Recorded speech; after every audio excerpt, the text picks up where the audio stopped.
So you're looking to dip your toes in the market of Festool sanders. Well, what I have here on the table is two of the most common and most popular sanders that Festool offers. The purpose of this video is to give you some key features and discuss some of the differences between the two to help guide you in the right direction with your purchase. Now, the sanders that we have on the table here is the ETS-EC line of sanders, random orbit, and then we have the Rotex line of sanders, which is also random orbit, but has one added feature. The first consideration that you want to make is what it is that you're sanding, right? Because that is going to dictate which sander is going to be best for the application that you are doing on a regular basis. Now, the first thing to identify is what is referred to as the stroke.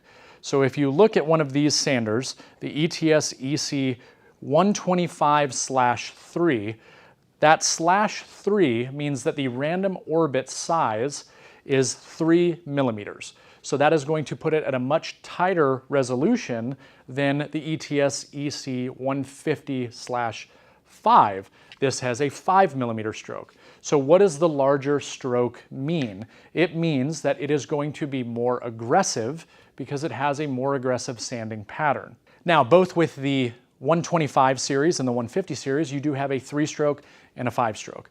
So the easiest way to think of this would be, if you're sanding wood, a 5-stroke is probably going to be a better option.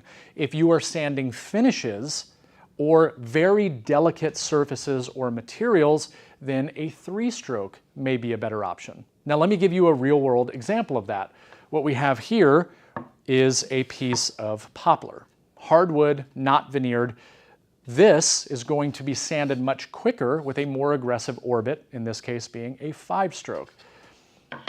As opposed to plywood. A 5-stroke may end up getting a little bit too aggressive depending on the thickness of the veneer. And that is where maybe a 3-stroke could be a better option. Now, that is not saying that you can't use the more aggressive sander on plywood. Just understand that the more aggressive orbit is going to make the process faster. So one big thing that I would say is that if you hate sanding, then going with something with a larger stroke makes more sense. Now, what does a 6-inch versus a 5-inch do for you? Well, it's going to give you over 30% more surface area, therefore making sanding much faster. So now we're going to talk about the Rotex side of sanders. So we have the Rotex 90, the 125, and the 150. Before we get into that, I do want to discuss what the 125, the 90, and the 150 actually mean. So when we say 125, we're talking about a 5-inch sander, which is very common among many other brands on the market. This is going to be what you see more commonly. The 150 means 150 millimeters or 6 inches. Now, each one of these two models does come in both the 125 and the 150.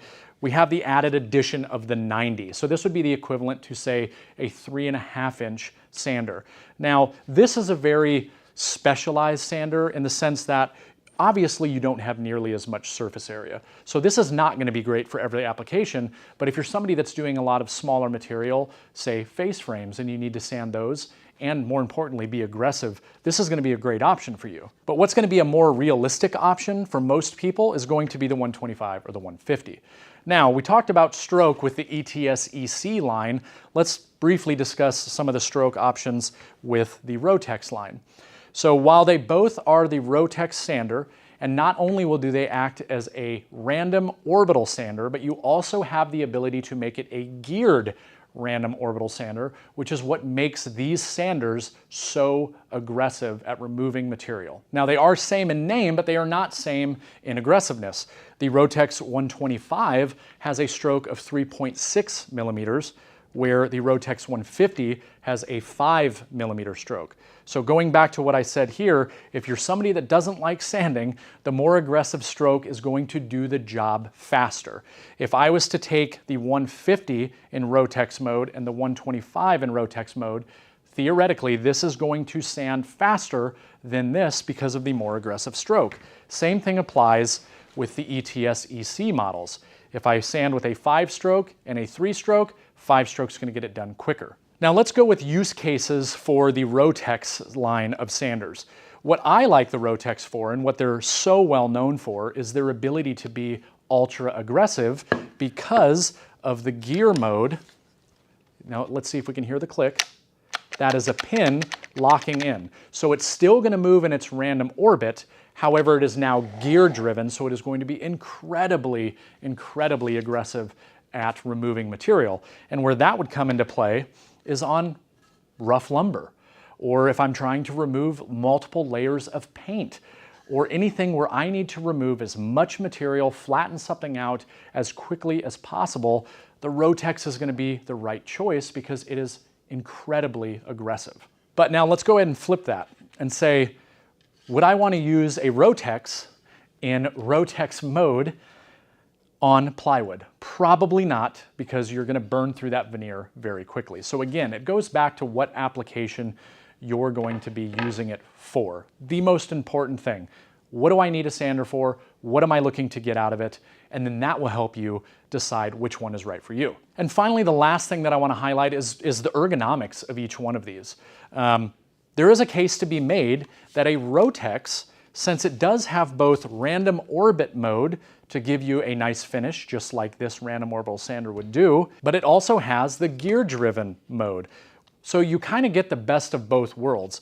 But from an ergonomic standpoint, this is obviously a much larger and much heavier sander than this. Even with this having a lower stroke, it has a higher stroke than the ETS/3 line of sanders. With the Rotex models, in most cases, you are going to be using two hands to operate it, as opposed to a one-handed operation with the ETS EC models. So those are some of the key, most common differences between these two very popular sanders. Hopefully the information in this video helps you better identify which one of these sanders would be right for you in your shop.